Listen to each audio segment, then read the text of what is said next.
Okay, this is my brand new LS1 V8 and my freshly rebuilt with taller gears 901 transmission.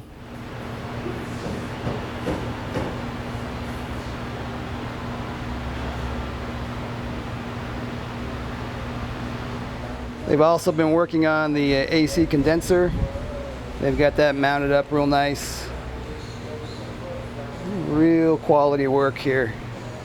Everything done exactly right. On the inside here, they are making preparations to mount the AC. There's the AC unit. They're going to set that back a little bit, give me some room. But yeah. All right, so we're back at Renegade Hybrids, checking out the car yet another time. They've got a little more work done this time. They are closing up the large hole that was left from the SBX V6 that was in here, Subaru motor, and just making room for the throttle body and intake for the LS V8.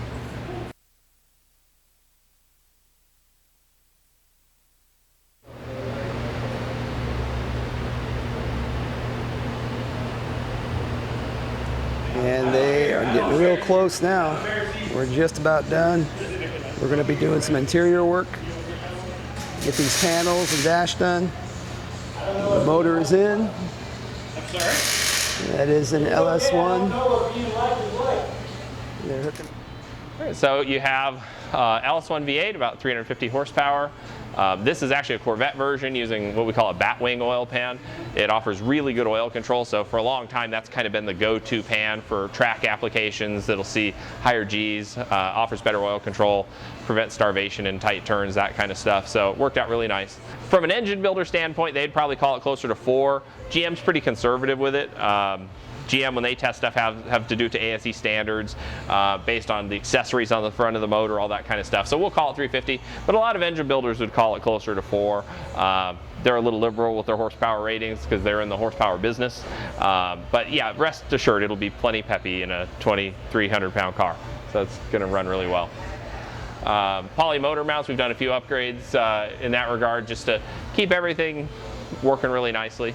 To accommodate that, we're having to do a custom shift rod that kind of meanders around it. So a little bit laborious, but worth it to get that oil pan. So that's working out really well.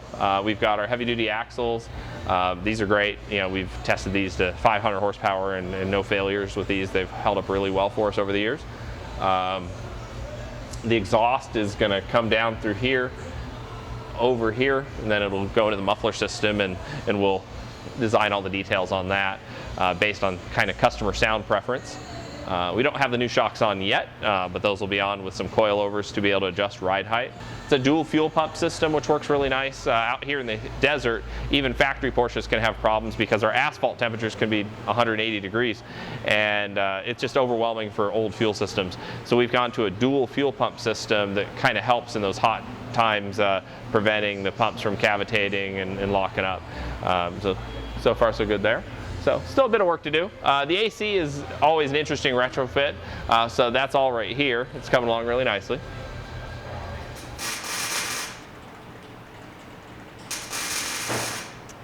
Well, here we are. We're standing over Pat's car, and Pat is fortunate enough to have brought us just a really, really nice 914. And his car is almost done. We're probably about 80–85% through. You're here at Renegade Hybrids looking at some of the work. So first of all, we're doing some welding right now. We've been welding on the car, and we're welding directly behind us, as you've probably been seeing some of the flashing lights. We're building the exhaust system, as you can see right here. The exhaust system is going together pretty quick. This is a very, very straight through exhaust system with the tips, as you can see, as a twin tip in the rear. And it's going to sound very, very nice. It's very elegant. One of the biggest problems with the exhaust systems is because we don't have very much length. We have to make things happen in a very small area, and that's why you see that configuration. Some people complain that having the exhaust gases come together is actually a problem. That's not true. They actually phase cancel, so it takes a little bit more of the low frequencies out, and it makes it so that you have more of a mid-range sound. So it gives you more of a European sound on 914. So So we're going to take right down here, if you can see, this is the GM computer. This is what's actually going to be running the GM motor. This is going to be the LS configuration that we're doing. We currently have it unplugged because, of course, when you weld any chassis, you need to make sure that you've done that. You don't want to have anything to hurt this computer because this is the main brain. There's a smaller computer that you see right here. It's actually what's called an RPM window switch. It's made by MSD. We use this to control the AC compressor because we know that Pat's going to drive the heck out of this car and he's going to have a lot of fun with it. He's going to be running at high RPMs. By having this window switch right here, this cuts off the AC compressor when it goes above a certain RPM. It's the same thing if you were to buy a brand new Corvette. It's the same thing that you would get out of a Corvette today at a certain RPM, which we believe it's 4,200 RPM. The computer actually cuts the AC request. So now this particular intake that you see here, this is only on here right now just because we're testing the motor. What we do is we fire it up, we get air pressure, we verify all the performance and so on and so forth. And then what we do is once that's all done, then what we're going to do is we're going to continue this around. It goes right in here. You can ignore this for the most part. It'll come through and the cold air intake is done here. This is only tacked in here right now because where this actually sits will be determined by the rest of the tubing that's going to come around. Then all of this, of course, gets painted and it's made to look really, really nice. And so, as you can see, there's a lot of this that's kind of tentative right now as we're getting closer. That's why I said 80–85%. The LS power plant right here, not quite cleaned up, but it's getting real close. The LS engine requires no modifications to the firewall whatsoever in a 914. And so what you're seeing right here is the engine is sitting literally in the proper location with only this modification done back here in order to accommodate it. Otherwise, down below, no other modifications. And then the transaxle is a 914 transaxle with the taller gears in it, and we strengthen it up. By doing that, that handles the horsepower from a mild to medium LS conversion, so it actually works out real great. On the forward side right over there, you can see that there is your water neck. That is the remote reservoir. That's where we're going to be filling it. That feeds an electric water pump, which distributes the water throughout the whole entire system. And then if you want to take a nice little walk up towards the front, which you can kind of follow me this direction, I'll show you the cooling system.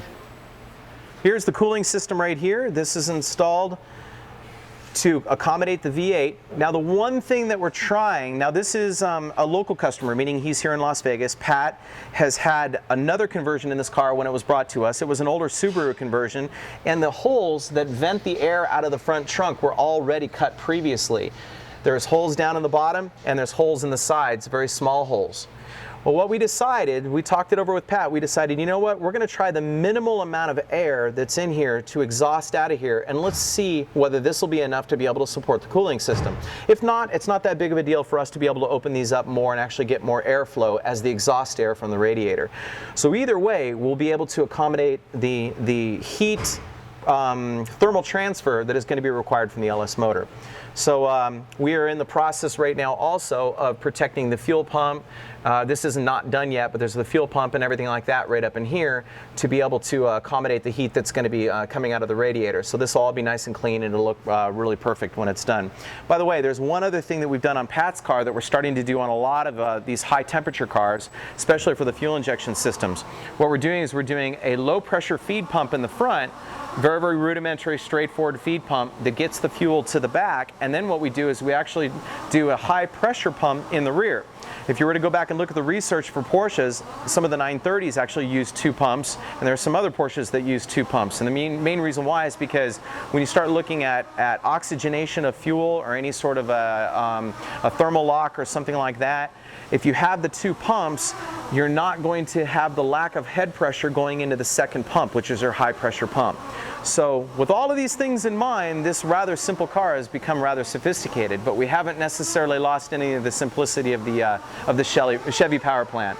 So that's about it. Nice little tour on Pat's car. And if you have any additional questions, give us a buzz back. It's Renegade Hybrids, 702-739-8011, or the best way to find out about us is certainly by the web, www.renegadehybrids.com. Thank you very much for tuning in. Please excuse me, my name is Scott. I happen to own the joint, and we're working today. Thank you very much.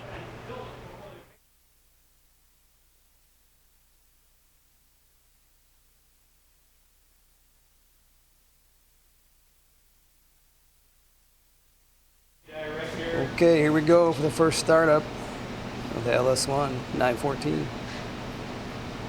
Stand clear, exhaust.